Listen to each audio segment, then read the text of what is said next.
Most men expect 95 to look fragile, slower steps, rounded shoulders, a quiet withdrawal from relevance. That expectation is exactly why Clint Eastwood at 95 feels almost unsettling to watch.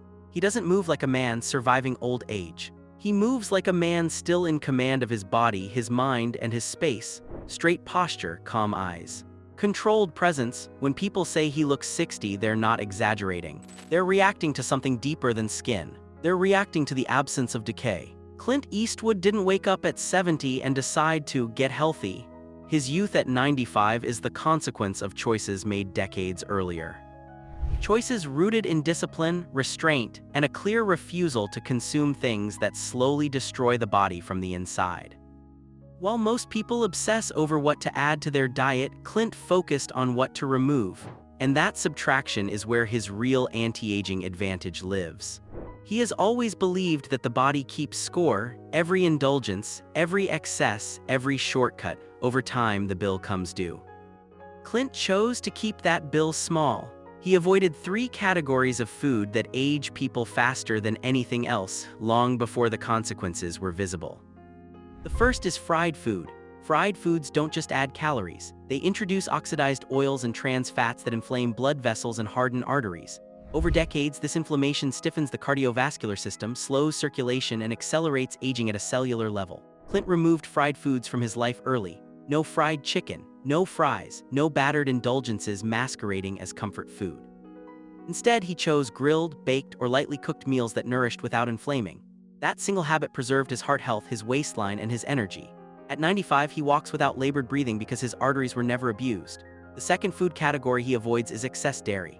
Heavy cheeses, cream, and constant milk consumption slow digestion and promote inflammation in many adults, especially as metabolism declines with age. Clint understood that what worked at 30 wouldn't work at 70. He didn't eliminate dairy entirely, but he limited it sharply. By doing so, he avoided chronic bloating, stiffness, and unnecessary fat accumulation. His joints stayed more mobile. His digestion stayed lighter. His body wasn't constantly fighting food it couldn't process efficiently anymore. The third food he avoids is refined white carbohydrates.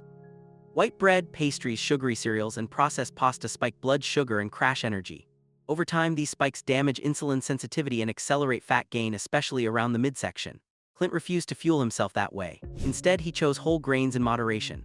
Oats, brown rice, quinoa, foods that digest slowly and keep energy steady. Stable blood sugar preserves hormones, mood, and focus. That stability shows in his calm demeanor even now.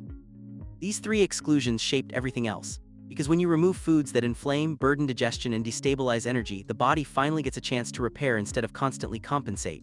Clint's diet became simple by design. Lean proteins like fish and chicken supported muscle preservation. Vegetables dominated his plate, providing fiber, vitamins, and anti-inflammatory compounds. Healthy fats supported brain and heart health. Water was prioritized. Coffee was consumed without sugar or cream.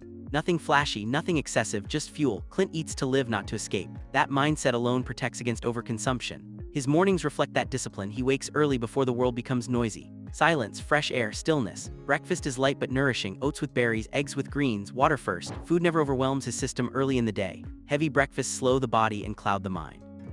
Clint refuses that trade-off. He wants clarity, not comfort. That clarity carries into his daily movement. He doesn't train like a young athlete anymore, but he never stopped moving. Movement is life. He walks daily, he stretches, he uses resistance bands, he keeps his joints mobile and his muscles engaged. Golf, hiking, horseback riding, these aren't hobbies, they're maintenance rituals. The body is designed to move. When movement stops, aging accelerates. Clint never let inertia win.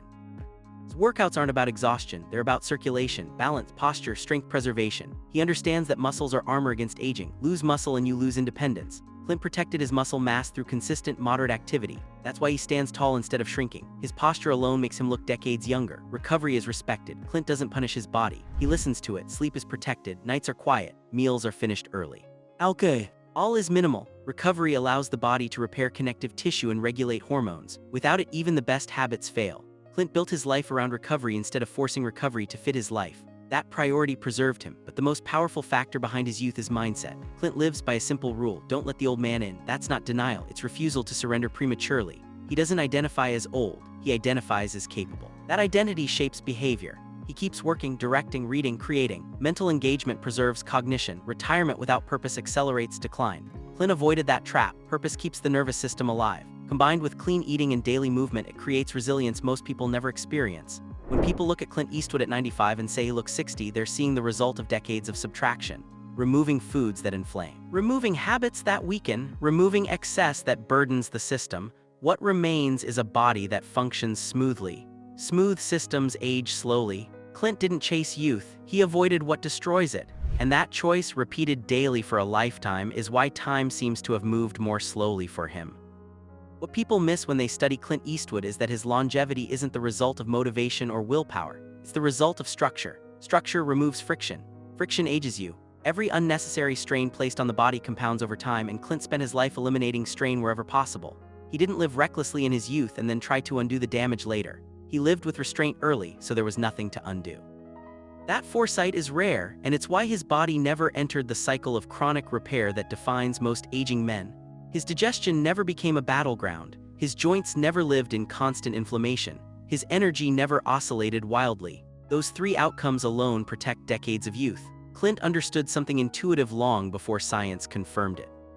The body does not respond well to constant insult.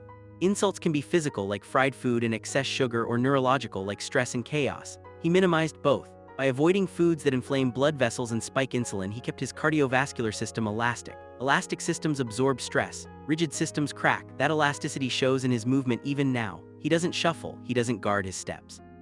He moves with quiet confidence because his joints and circulation still cooperate. Muscle preservation played a crucial role. Clint never allowed himself to become sedentary. Even when film roles slowed or changed, movement remained non-negotiable. Resistance bands, light weights, bodyweight exercises, walking, stretching. These weren't workouts in the modern sense. They were maintenance rituals. Maintenance is boring, that's why most people skip it. But maintenance is what prevents collapse. Clint chose boring consistency over dramatic intensity. That choice preserved his independence. He can still stand, walk, and move without assistance at 95 because his muscles were never allowed to disappear. Muscle is not about appearance at that age, it's about survival. Without muscle, falls happen, recovery slows. Remembering that kept him moving daily. His posture tells the story. Upright posture is not cosmetic, it reflects spinal health, core strength, and joint alignment. Slouching compresses organs, restricts breathing, and accelerates degeneration. Clint's daily stretching and movement kept his spine mobile. Mobility preserved posture, posture preserved confidence. Confidence preserved engagement with life. Engagement kept his mind sharp. Everything connects. Sleep remained protected across decades. Clint didn't treat sleep as optional. He respected circadian rhythms long before the term became popular. Nights were for rest. Mornings were for clarity. Eating late was avoided. Alcohol was minimal. These choices stabilized hormones like cortisol and testosterone. Hormonal stability is one of the most powerful anti-aging tools available. When hormones remain balanced, muscle stays responsive, fat stays controlled, and cognition remains intact. Most people sabotage this balance through diet and lifestyle. Clint protected it quietly. Stress management was equally deliberate. He didn't surround himself with chaos unnecessarily. He chose environments and routines that supported calm focus. Chronic stress shrinks the brain, weakens immunity, and accelerates aging. Clint avoided living in constant fight or flight. That calm shows in his presence. Calm men age slower. His mental discipline extended into purpose. Clint never stopped creating. He didn't retire into passivity. He continued directing, reading, planning, and learning. Mental stagnation accelerates cognitive decline. Engagement preserves neuroplasticity. The brain stays young.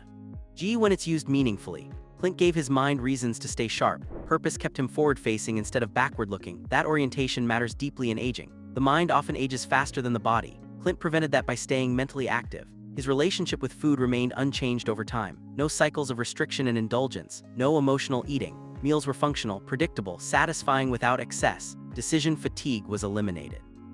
When food choices don't fluctuate wildly, the nervous system relaxes. That relaxation lowers inflammation. Again, everything connects. He didn't demonize food. He simply avoided the ones that caused damage. Fried foods inflamed. Heavy dairy burdened digestion. Refined carbs destabilized energy. Remove those and most people's health improves dramatically. Clint did that for a lifetime. The results are visible at 95. When people say he looks 60, they're not just commenting on wrinkles. They're reacting to vitality. Vitality is movement, posture, clarity, and calm. Those qualities are built slowly through daily choices. Clint never looked for shortcuts. He accepted that discipline was cheaper than repair. Repair always costs more in pain, medication, and lost independence. He chose discipline instead. His example challenges a dangerous cultural lie. That decline is inevitable. That lie excuses poor habits. Clint disproved it. He didn't avoid aging. He avoided accelerating it. That distinction matters. Aging is natural. Degeneration is optional far more often than people believe. Clint Eastwood's life demonstrates that subtraction is more powerful than addition. Remove what harms you and the body often does the rest on its own. No biohacks, no extremes, just decades of restraint. That restraint compounded into resilience. At 95, resilience looks like youth, and that's the real lesson. Not to chase looking young, but to live in a way that doesn't destroy you early. Clint did that consistently. Time had nothing to fight against, and when time has no friction, it moves slower.